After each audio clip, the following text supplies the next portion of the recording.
ರಾಜ್ಯದಲ್ಲಿ ಹಿಜಾಬ್ ಪಾಲಿಟಿಕ್ಸ್ ಜೋರಾಗ್ತಾ ಇದೆ. ಇದರ ಬೆನ್ನಲ್ಲೇ ಡಿಕೆ ಶಿವಕುಮಾರ್ ಅವರ ಸ್ಟ್ಯಾಂಡ್ ಏನು ಅನ್ನೋ ಕುತೂಹಲಕ್ಕೆ ಇವತ್ತು ಉತ್ತರ ಸಿಗ್ತಾ ಇದೆ.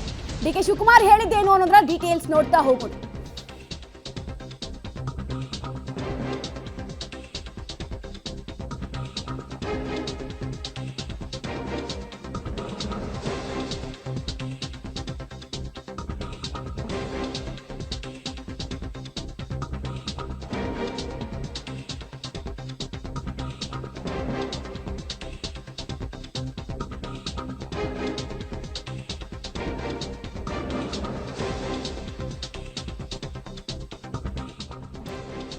ಹಿಜಾಬ್ ವಾಪಸ್ ವಿಚಾರಕ್ಕೆ ಸಂಬಂಧಪಟ್ಟಂತೆ ಡಿಸಿಎಂ ಡಿಕೆ ಶಿವಕುಮಾರ್ ಕೊನೆಗೂ ಮೌನ ಮುರಿದಿದ್ದಾರೆ. ಹಿಜಾಬ್ ವಾಪಸ್ ವಿಚಾರ ಇನ್ನೂ ಚರ್ಚೆನೇ ಆಗಿಲ್ಲ, ವಾಪಸ್ ಪಡೆಯೋ ಬಗ್ಗೆ ನಾವು ಯೋಚನೆಯನ್ನೇ ಮಾಡಿಲ್ಲ ಅಂತ ಡಿಕೆ ಶಿವಕುಮಾರ್ ಹೇಳಿಕೆಯನ್ನೇ ಕೊಟ್ಟಿದ್ದಾರೆ.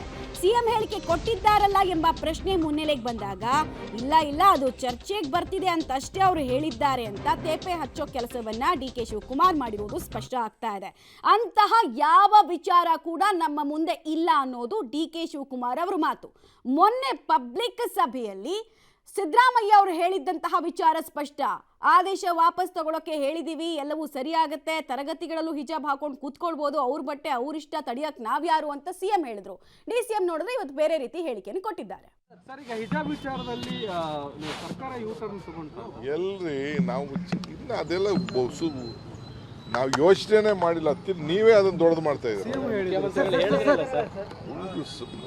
ಚರ್ಚೆ ಬರ್ತಾ ಇದ್ದಾರೆ, ಕೇಳ್ತಾರೆ ಅಂತ ಹೇಳ್ತಾರೆ. ಎಲ್ಲ ಅದು ಎಲ್ಲಿದೆ ಸರ್? ಈಗ ಹಿಜಾಬ್ ವಿಚಾರದಲ್ಲಿ ಸರ್ಕಾರ ಯೂಟರ್ನ್ ತಗೊಂಡು ಎಲ್ರಿ ನಾವು ಇನ್ನು ಅದೆಲ್ಲ ನಾವು ಯೋಚನೆ ಮಾಡಿಲ್ಲ, ನೀವೇ ಅದನ್ನ ದೊಡ್ಡದು ಮಾಡ್ತಾ ಇದ್ದೀರಿ. ಚರ್ಚೆ ಬರ್ತಾ ಇದ್ದಾರೆ, ಕೇಳ್ತಾರೆ ಅಂತ ಹೇಳ್ತಾರೆ. ಎಲ್ಲ ಅದು ಎಲ್ಲಿದೆ ಸರ್? ಈಗ ಹಿಜಾಬ್ ವಿಚಾರದಲ್ಲಿ ಸರ್ಕಾರ ಯೂಟರ್ನ್ ತಗೊಂಡು ಎಲ್ರಿ ನಾವು ಇನ್ನು ಅದೇ ಡೀಟೇಲ್ಸ್ ಕೊಡ್ತಾರೆ. ನೇರ ಸಂಪರ್ಕದಲ್ಲಿ ಜಾಯಿನ್ ಆಗ್ತಾ ಇದ್ದಾರೆ ರವೀಶ್. ಇವತ್ತು ಡಿಸಿಎಂ ಡಿಕೆ ಶಿವಕುಮಾರ್ ಅವರ ಹೇಳಿಕೆ ಗಮನಿಸಿದಾಗ ಈ ಕಾಂಗ್ರೆಸ್ನವರು ಅವರೇ ಕೆಲವು ವಿಚಾರದಲ್ಲಿ ಕಿಡಿ ಹಚ್ತಾರೆ. ಆ ಕಿಡಿ ಬೆಂಕಿಯಾಗಿ ಯಾವಾಗ ಅವರನ್ನ ಸುಡ್ತಾ ಇದೆ ಅಂತ ಗೊತ್ತಾಗುತ್ತೋ ಆಗ ಯೂಟರ್ನ್ ತೆಗೆದುಕೊಂಡು ಅಭ್ಯಾಸನ ಅಂತ ಇವರ ಹೇಳಿಕೆ ನೋಡ್ತಾ ಇದ್ರೆ ಹಾಗೆ ಅನಿಸ್ತಾ ಇದೆ. ಮಮತಾ, ಖಂಡಿತವಾಗಿ ಕೂಡ ಡಿ ಕೆ ಶಿವಕುಮಾರ್ ಅವರ ಸ್ಟ್ಯಾಂಡ್ ಬಗ್ಗೆ ಸಾಕಷ್ಟು ಕುತೂಹಲ ಇತ್ತು. ಪಬ್ಲಿಕ್ ಟಿವಿ ಬಗ್ಗೆ ಒಂದು ವರದಿಯನ್ನು ಕೂಡ ಪ್ರಸಾರ ಮಾಡಿತ್ತು. ಕೆಪಿಸಿಸಿ ಅಧ್ಯಕ್ಷರು ಸಿದ್ದರಾಮಯ್ಯ ಅವರ ಹೇಳಿಕೆ ಹಿನ್ನೆಲೆಯಲ್ಲಿ ಸಾಕಷ್ಟು ಒಂದು ರೀತಿಯಲ್ಲಿ ತಳಮಳಕ್ಕೆ ಒಳಗಾಗಿದ್ದಾರೆ. ಯಾವ ಸ್ಟ್ಯಾಂಡನ್ನು ತೆಗೆದುಕೊಳ್ಳಬೇಕು ಅನ್ನೋದ್ರ ಬಗ್ಗೆ ಕೂಡ ಕ್ಲಾರಿಟಿ ಇಲ್ಲ ಅಂತ. ಯಾಕೆಂದರೆ ಇದೊಂದೇ ಪ್ರಕರಣದಲ್ಲ, ಇದೇ ಸಿದ್ದರಾಮಯ್ಯನವರು ಮುಸ್ಲಿಂ ಸಂಪತ್ತನ್ನು ಹಂಚಿಕೆ ಮಾಡ್ತೇವೆ ಅಂತ ಹೇಳಿದಂಥ ಸಂದರ್ಭದಲ್ಲೂ ಕೂಡ ಒಂದು ರೀತಿಯಲ್ಲಿ ಸೇಫ್ಟಿ ಬ್ಯಾಟಿಂಗ್ ಮಾಡುವಂಥ ಪ್ರಯತ್ನವನ್ನು ಇದೇ ಡಿ ಕೆ ಶಿವಕುಮಾರ್ ಅವರು ಮಾಡಿದರು. ಅದಕ್ಕೆ ಕಾರಣ ಕಾಂಗ್ರೆಸ್ಗೆ ಕ್ಲಾರಿಟಿ ಇಲ್ಲದೆ ಇರತಕ್ಕಂಥದ್ದು. ಅಂದರೆ ಸಾಫ್ಟ್ ಹಿಂದುತ್ವನೋ ಅಥವಾ ಎಲ್ಲೋ ಒಂದು ಕಡೆ ತುಷ್ಟೀಕರಣ ಪರವಾಗಿ ಹೋಗಬೇಕು ಅನ್ನೋದ್ರ ಬಗ್ಗೆ ಕೂಡ ಇನ್ನೂ ಕ್ಲಾರಿಟಿ ಇಲ್ಲ. ಯಾಕೆಂದರೆ ಕಳೆದ ವಿಧಾನಸಭಾ ಚುನಾವಣೆಯ ಸಂದರ್ಭದಲ್ಲಿ ಇದೇ ಡಿ ಕೆ ಶಿವಕುಮಾರ್ ಅವರು ಕೂಡ ಚುನಾವಣೆ ಮುಗಿಯ ತನಕವೂ ಕೂಡ ಸಾಫ್ಟ್ ಹಿಂದುತ್ವವನ್ನು ಅನುಸರಿಸಿದರು.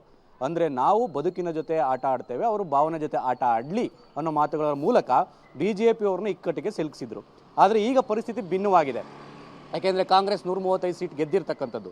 ಈಗ ಸರ್ಕಾರದ ಮುಖ್ಯಸ್ಥರೇ ಅಂದರೆ ಮುಖ್ಯಮಂತ್ರಿ ಸಿದ್ದರಾಮಯ್ಯನವರೇ ಈ ಒಂದು ಹಿಜಾಬ್ ವಾಪಸ್ ಪಡೆಯುವ ಒಂದು ವಿಚಾರದಲ್ಲೂ ಕೂಡ ಒಂದು ಹೇಳಿಕೆಯನ್ನು ಕೊಟ್ಟಂಥ ಸಂದರ್ಭದಲ್ಲಿ ಸಾಕಷ್ಟು ಗೊಂದಲಗಳಿಗೆ ಕಾರಣವಾಗಿತ್ತು. ಅದು ಕಾಂಗ್ರೆಸ್ನ ಸರ್ಕಾರ ಮತ್ತು ಪಕ್ಷದಲ್ಲೂ ಕೂಡ ಒಂದು ರೀತಿಯಲ್ಲಿ ಗೊಂದಲಗಳಿಗೆ ಕಾರಣವನ್ನು ಹುಟ್ಟುಹಾಕಿತ್ತು. ಈ ಹಿನ್ನೆಲೆಯಲ್ಲಿ ಡಿ ಕೆ ಶಿವಕುಮಾರ್ ಅವರು 3 ದಿನಗಳ ತನಕವೂ ಕೂಡ ಈ ವಿಚಾರದಲ್ಲಿ ಮೌನವನ್ನು ಕೂಡ ಅನುಸರಿಸಿ ಈಗ ಮೌನ ಮುರಿದಿದ್ದಾರೆ. ಅದು ಚರ್ಚೆಯೇ ಆಗಿಲ್ಲ, ಯೋಚನೆನೇ ಮಾಡಿಲ್ಲ ಅಂತಲೂ ಕೂಡ ಡಿ ಕೆ ಶಿವಕುಮಾರ್ ಅವರು ಈಗ KPCC ಅಧ್ಯಕ್ಷರಾಗಿ ಹೇಳಿಕೆಯನ್ನು ಕೊಟ್ಟಿರ್ತಕ್ಕಂಥದ್ದು. ಇನ್ನೊಂದು ಕಡೆ ಇದೇ ಸಿದ್ದರಾಮಯ್ಯನವರು ಹೇಳಿದ್ದಾರೆ, ನಾವು ನಿಷೇಧ ವಾಪಸ್ ಮಾಡಿದ್ದೀವಿ ಅಂತ ಹೇಳಿಲ್ಲ, ಅದು ಚರ್ಚೆ ಮಾಡ್ತೇವೆ ಅಂತ ಕೇಳಿದಂಥ ಸಂದರ್ಭದಲ್ಲಿ ಹೇಳಿದ್ದೀನಿ ಅಂತ ಕೂಡ ಅವರು ಒಂದು ರೀತಿಯಲ್ಲಿ ಯೂಟರ್ನ್ನು ಹೊಡೆದಿದ್ದಾರೆ. ಹಾಗಾಗಿ ಈಗ ಕಾಂಗ್ರೆಸ್ನ ಸರ್ಕಾರ ಮುಂದೆ ಇರತಕ್ಕಂಥದ್ದೇನು, ನಿಜಕ್ಕೂ ಕೂಡ ಹಿಜಾಬನ್ನು ನೀವು ವಾಪಸ್ ಪಡಿತೀರೋ ಅಥವಾ ಇಲ್ವೋ, ಅದಕ್ಕೆ ಆ ಒಂದು ವಿಚಾರಕ್ಕೆ ಹೋಗೋದಿಲ್ವೋ ಈ ಒಂದು ಚುನಾವಣೆ ಸಂದರ್ಭದಲ್ಲಿ ಕೂಡ ಕಾದು ನೋಡಬೇಕಾಗುತ್ತೆ. ಒಂದಂತೂ ಸತ್ಯ, ಜಾತಿ ಗಣತಿ ಮತ್ತು ಈ ಒಂದು ಹಿಜಾಬ್ ವಾಪಸ್ ವಿಚಾರದಲ್ಲಿ ಹೈಕಮಾಂಡ್ನ ಕೇಳಿಯೇ ಒಂದು ರಾಜ್ಯ ಕಾಂಗ್ರೆಸ್ ಮುಂದುವರಿಯುವಂಥ ಚಾನ್ಸಸ್ ಜಾಸ್ತಿ ಇರುತ್ತೆ. ಈ ಬಗ್ಗೆ ಪಬ್ಲಿಕ್ ಟಿವಿ ಕೂಡ ವರದಿಯನ್ನು ಪ್ರಸಾರ ಮಾಡಿತ್ತು. ಆ ಕಾರಣಕ್ಕೋಸ್ಕರ ಡಿ ಕೆ ಶಿವಕುಮಾರ್ ಅವರು ಕೂಡ 3 ದಿನಗಳ ನಂತರ ಅಳೆದು ತೂಗಿ ಈಗ ರಿಯಾಕ್ಷನ್ ಕೊಟ್ಟಿರ್ತಕ್ಕಂಥದ್ದು. ಮಮತಾ, ಧನ್ಯವಾದ ರವೀಶ್ ತಮ್ಮ ಮಾಹಿತಿಗಾಗಿ. ಚರ್ಚೆ ಬರ್ತಾ ಇದ್ದಾರೆ, ಕೇಳ್ತಾರೆ ಅಂತ ಹೇಳ್ತಾರೆ. ಎಲ್ಲ ಅದು ಎಲ್ಲಿದೆ ಹಿಜಾಬ್ ಅದು ವಾಪಸ್ ತಗೊಂಡ್ಬಿಡ್ತೀವಿ. ಏನು ಹಿಜಾಬ್ ಇಲ್ಲ, ಈಗ